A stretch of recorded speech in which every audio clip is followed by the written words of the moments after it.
అందరికీ నమస్కారం. నా పేరు శృతి. నేను క్యాంబ్రిడ్జ్ గ్లోబల్ స్కూల్లో తెలుగు టీచర్గా పనిచేస్తున్నాను. సో ఈరోజు నేను చెప్పబోయే అంశం వచ్చేసి మన పండుగలు. ఏంటి టాపిక్ వచ్చి మన పండుగలు. సో అసలు పండుగ అంటే ఏమిటి? పండుగ అంటే ఏంటి? ఏదైనా ఒక మతానికి సంబంధించిన ఆచార సంప్రదాయాన్ని అందరూ కలిసి జరుపుకునే ఒక సందర్భాన్ని పండుగ అని అంటారు. ఏంటి పండుగ అంటే ఏంటి? ఏదైనా ఒక మతపరమైన ఆచార సంప్రదాయాల్ని అందరూ కలిసి జరుపుకునే ఒక సందర్భాన్ని పండుగ అని అంటారు.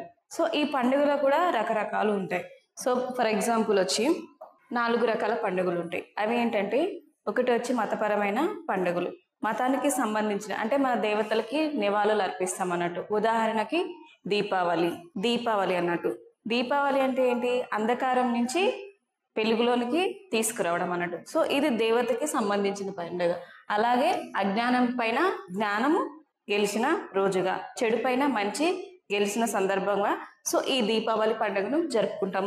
ఇదేంటిది? మతపరమైన పండుగ. ఇంకా కొన్ని వచ్చేసి మనకి సాంస్కృతిక పండుగలు ఉంటాయి. సాంస్కృతిక పండుగలు అంటే మన యొక్క కల్చర్ని చూపించేటి అన్నట్టు.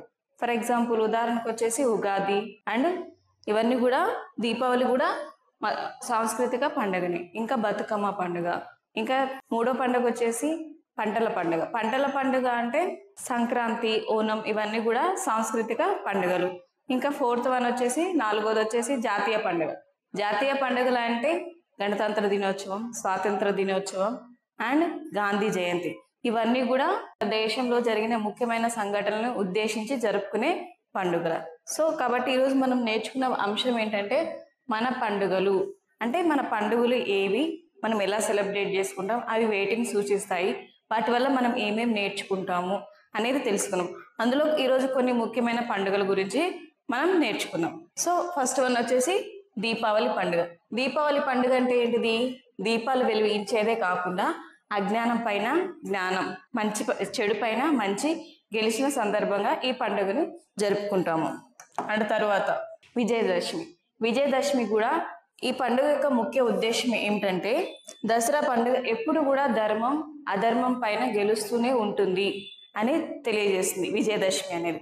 సో ఇంకా ఈ పండుగ యొక్క ప్రాముఖ్యత ఏమిటంటే, రాముడు రావణాసుని వధ చేసినట్టుగా. ఇంకా దుర్గాదేవిని పూజిస్తాం. ఆ రోజు మనం ఏమేమి సెలబ్రేట్ జరుపుకుంటాం అనేది కూడా ఈ రోజు మనం చెప్పుకుందాం. ఇంకా ఏదైనా ఒక మంచి పనులు స్టార్ట్ చేయాలంటే కూడా ఈ రోజు చాలా మంచి రోజుగా భావిస్తాము. అండ్ నెక్స్ట్ వచ్చేసి హోలీ పండుగ. హోలీ పండుగ అంటే ఏంటి? రంగుల పండుగ. రంగుల పండుగ అంటే మన జీవితంలో రంగులు నింపడం, విభేదాలను తొలగించడం, అందరూ కలిసి జరుపుకునే పండుగ హోలీ పండుగ. సో నెక్స్ట్ వచ్చి గణేష్ చతుర్థి. గణేషుని పండుగ అంటే ఏంటి? గణేషుని మనం ప్రతి పూజలో కూడా ముందుగా మనం ఆయనకే పూజ చేస్తాము. అలాగే అందరూ కలిసి సామూహికంగా జరుపుకునే పండుగ కూడా ఈ గణేషుని పండుగ అంటారు. ఈ గణేషుని పండుగ అనేది ఎన్ని రోజులు జరుపుకుంటామంటే 11 రోజులు జరుపుకుంటాము. కానీ ఈ పండుగ యొక్క ముఖ్య ఉద్దేశం పర్యావరణం స్నేహపూర్వకంగా అండ్ అలాగే మట్టితో చేసిన విగ్రహాన్ని మాత్రమే పెట్టాలనేది ఈ పండుగ యొక్క నియమం. నెక్స్ట్ పంటల పండుగ. సో ఇంతకుముందే మనం ఆల్రెడీ చెప్పుకున్నాం. పంటల పండుగ అంటే ఓనం కానివ్వండి, సంక్రాంతి కానివ్వండి, ఇవన్నీ కూడా పంటలకి సంబంధించిన పండుగలు అన్నట్టు. సో వీటన్నీ కూడా మనం సూర్యదేవునికి కృతజ్ఞతలు తెలియజేస్తూ కూడా ఈ పండుగని జరుపుకుంటాము. తెలుగువారు నూతన సంవత్సరం, వసంత ఋతువు, ఉగాది పచ్చడి, 6 రుచులు ఇవన్నీ కూడా మనం జరుపుకునే పండుగలలో ముఖ్యమైనవి. సో కాబట్టి ఈరోజు మనం మన పండుగల గురించి, అవి ఎన్ని రకాలుగా ఉంటాయి, వాటిని ఎందుకు సెలబ్రేట్ చేసుకోవాలి అనేది నేర్చుకున్నాం. ధన్యవాదాలు.